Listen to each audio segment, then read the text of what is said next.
Dia, eu sou Antônio José dos Santos, eu sou estudante do curso de Desenvolvimento Regional, né, doutorado, da Universidade do Noroeste do Rio Grande do Sul, a Unijuí.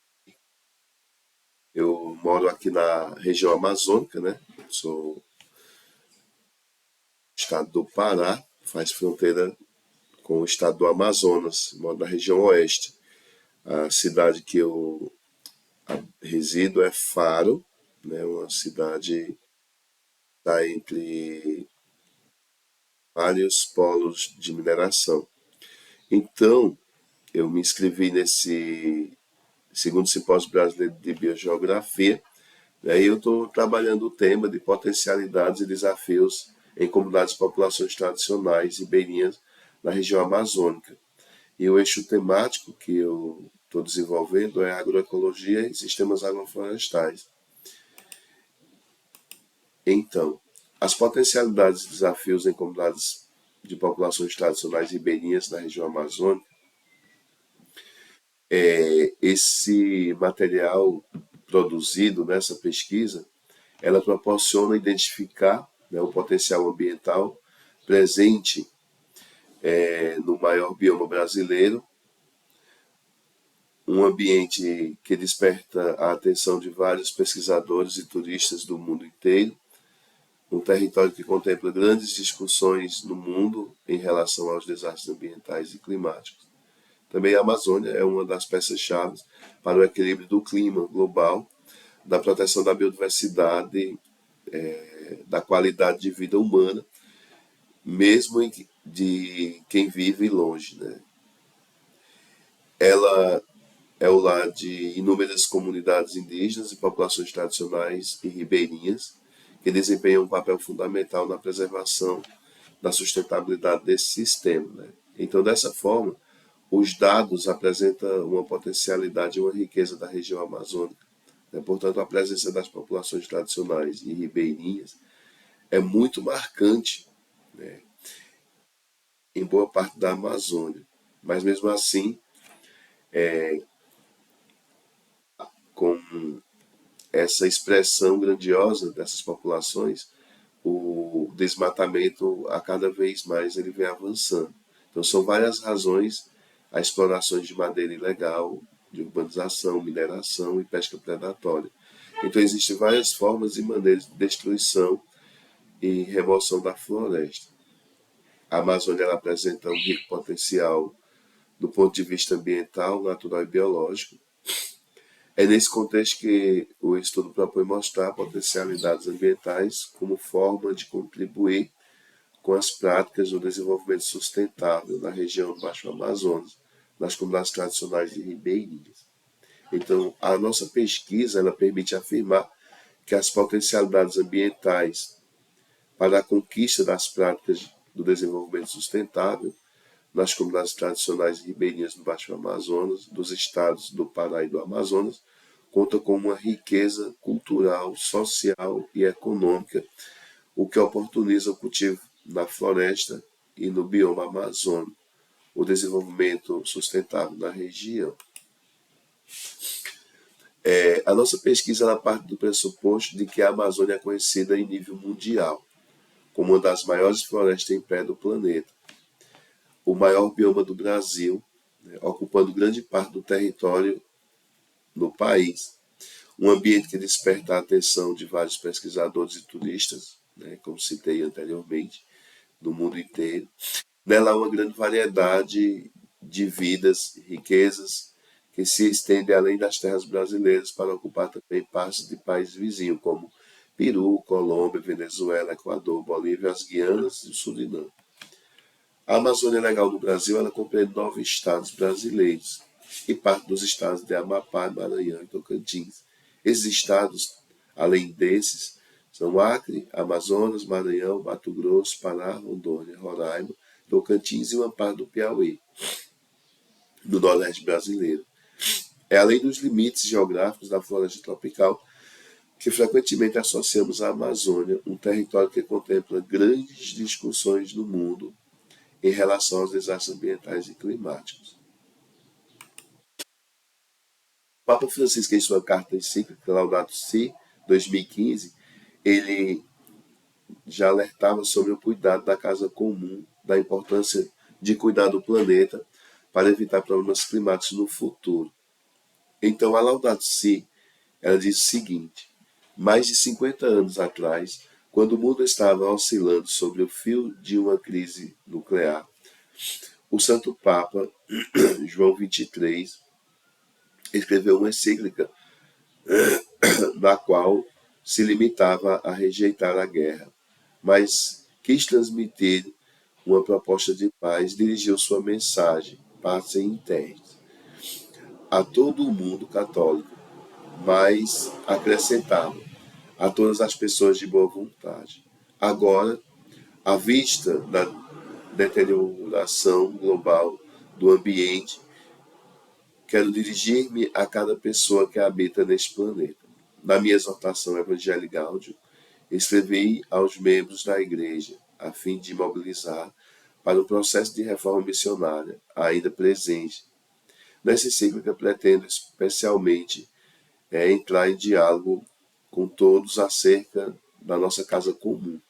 Então, essa citação ela está na Laudato Si 2015, do Papa Francisco, né, na página 1. Então, a partir da leitura da carta encíclica da Laudato Si, percebe-se que a Amazônia é um dos biomas peça-chave para o equilíbrio do clima global, da proteção da biodiversidade, da qualidade de vida, mesmo de quem vive longe dela. Bem, se nota que a Amazônia está nos holofotes em razão das altas taxas de desmatamento e degradação florestal, que são responsáveis por quase a metade das emissões de gases de efeito estufa no Brasil e coloca forte pressão sobre várias espécies.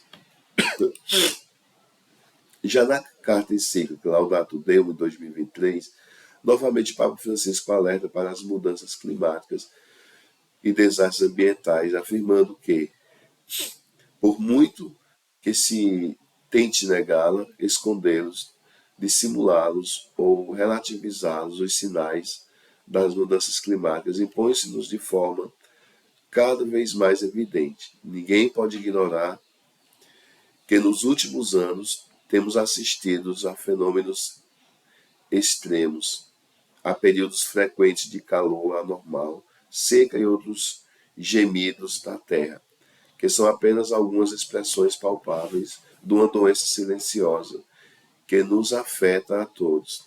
É verdade que nem todas as catástrofes se podem atribuir à alteração climática global, mas é possível verificar que certas mudanças climáticas induzidas pelo homem aumentam significativamente a possibilidade de fenômenos extremos mais frequentes e mais intensos.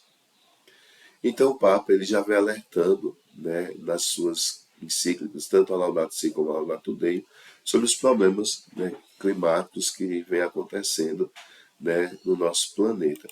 Também alguns pesquisadores, né, algumas instituições, no caso, como é o questão da Embrapa. Né? A Embrapa ela fala em um dos seus documentos de 2022 que a região amazônica tem uma área total de aproximadamente 5,2 milhões de quilômetros quadrados e abriga uma diversidade de ecossistemas desde florestas tropicais até as savanas e pântanos. Né? Ainda é ao lado de inúmeras comunidades indígenas e tradicionais ribeirinhas que desempenham um papel fundamental na preservação e na sustentabilidade desses ecossistemas. Né? Então, assim, os dados apresentados pela Embrapa em 2022 diz que 5 milhões de quilômetros quadrados, né, 433 mil indígenas, 30 mil espécies de plantas, 311 espécies de mamíferos, 1.300 espécies de aves, 350 espécies de répteis, 163 espécies de anfíbios, 1.800 espécies de peixes, 152 espécies ameaçadas da flora, 24 espécies ameaçadas da fauna. Desta forma, os dados apresentados, né, apresenta uma potencialidade e uma riqueza da região amazônica. Então, portanto, a presença de populações tradicionais ribeirinhas, quilombolas, é muito marcante em boa parte da Amazônia. Mas mesmo assim avança o desmatamento. Então são várias as razões de explorações de madeira ilegal, urbanização, mineração, pesca predatória. Né? Existem várias formas e maneiras de destruição e remoção das florestas. Isso eu falei anteriormente, né, na parte, né, introdutória, mas é só para frisar, né, o quão é grande a riqueza da Amazônia e também o quanto ela é explorada.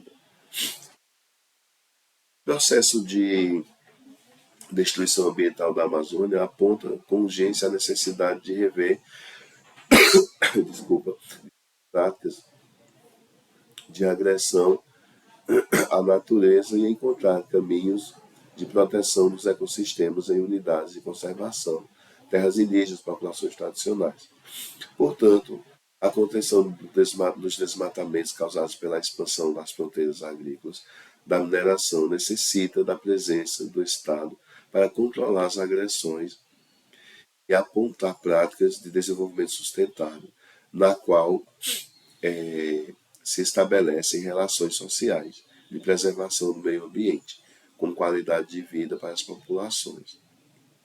Dessa forma, para implementar novas práticas de conservação ambiental, a região necessita de pesquisas para identificar o potencial dos recursos naturais presentes na biodiversidade, nos mecanismos e estratégias capazes de transformar a região do Baixo Amazonas a utilizar suas potencialidades em benefício das populações locais e da sociedade organizada no território.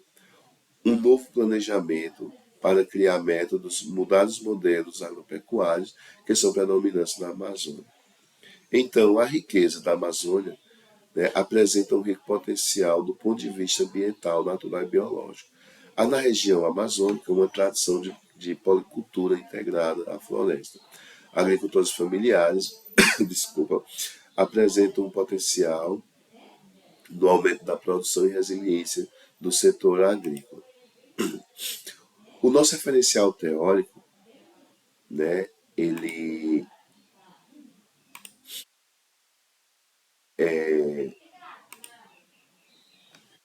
aborda um conjunto de pontos enquanto as potencialidades e desafios ambientais presentes na floresta amazônica que tratam das práticas e desenvolvimento sustentável na região do Baixo Amazonas. Então, os pontos são as potencialidades dos ativos biológicos, da biodiversidade do Baixo Amazonas, a cadeia produtiva do açaí, do cupuaçu, do buriti, as cadeias do Tucumã e das variedades açu e arara. Também a gente trata da bioeconomia, os canais de comercialização, socioeconomia, sociobioeconomia na região do Baixo Amazonas e o desafio das comunidades tradicionais, desafios ambientais das atividades econômicas do Baixo Amazonas.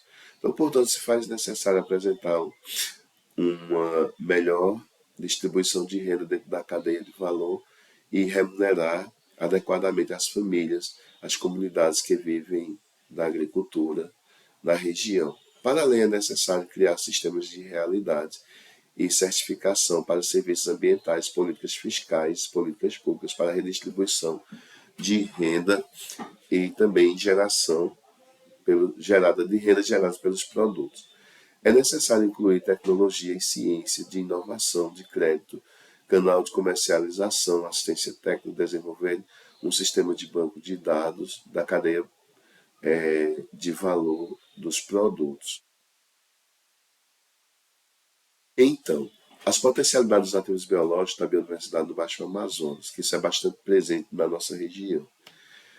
Tendo por base a afirmação do Comitê de Pronunciamento Técnico, né, número 29 de 2009, que define os ativos biológicos como um animal ou uma planta vivo que gera produto agrícola, como é o caso da cadeia produtiva do açaí, do cupuaçu, do buriti e as cadeias de Tucumã das variedades açu e arara. Isso foi citado anteriormente. Então, de acordo com Brandão, Zanata e Souza, 2021, página 4, eles afirmam que biodiversidade se refere à organização hierárquica da complexidade biológica em genes, espécies, populações, comunidades, ecossistemas e biomas, considerando a composição futura de todos os elementos dessa organização e suas organizações. Tendo por base em 2006, mediante as movimentações do Ministério do Meio Ambiente, para desenvolver políticas de promoção do desenvolvimento de serviços de populações tradicionais, foi apresentado o conceito de sociobiodiversidade. Em 2009, foi apresentada a relação entre bens e serviços gerados a partir de recursos naturais voltados à formação de cadeia produtiva de interesse de povos tradicionais e agricultores familiares, né? Segundo Diniz e Serdan, 2017, na página 6. A sociobiodiversidade é uma atividade com grande potencial para os estados que contam com o bioma amazônico.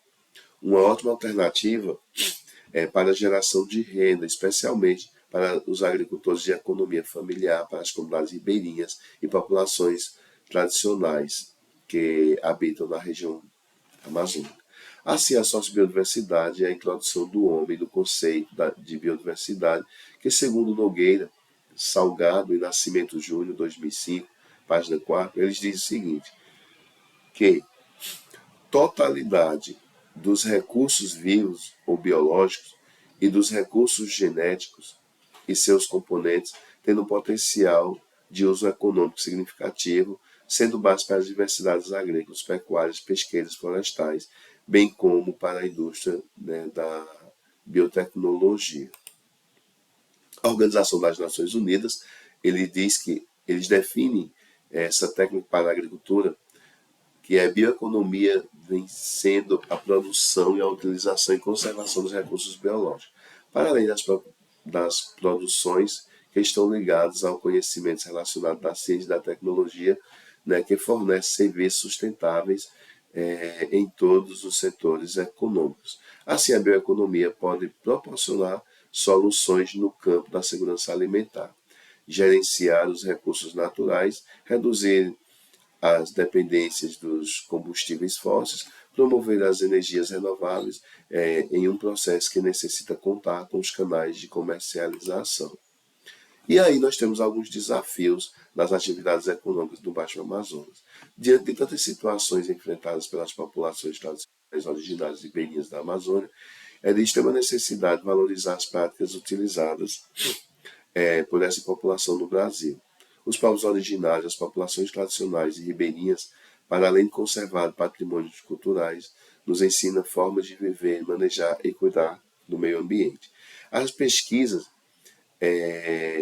ao pesquisar as comunidades tradicionais do Brasil, pode-se identificar um conceito novo dentro das esferas governamental, na esfera acadêmica e social, nas comunidades ou populações tradicionais, sugerindo novos conceitos frente à problemática ambiental, com possibilidade de incorporar os costumes dos povos que habitam na região amazônica. Então, nós trouxemos como metodologia os caminhos metodológicos que receberam contribuições das técnicas e princípios sociológicos, antropológicos, com o intuito de analisar a produção científica a respeito das potencialidades ambientais para a conquista das práticas do desenvolvimento sustentável nas comunidades tradicionais e ribeirinhas do Baixo Amazonas. Um trilhar da pesquisa que contou com as formas e revisões sistemáticas ao acessar as plataformas virtuais biográficas disponíveis especificamente que apontam as populações tradicionais e ribeirinhas. A análise das nossas discussões, né, a pesquisa permite afirmar que as potencialidades ambientais para a conquista e práticas de desenvolvimento sustentável nas comunidades tradicionais e ribeirinhas do Baixo Amazonas, dos estados do Pará e Amazonas, contam com uma riqueza cultural, social e econômica que oportuniza o cultivo da floresta do bioma amazônico. E então, Assim, o estudo permite afirmar que existe perda da biodiversidade, a degradação do ecossistema, né, que reduz por completo a capacidade da biodiversidade, da bioeconomia e dos ecossistemas. Então, desde já, nosso muito obrigado.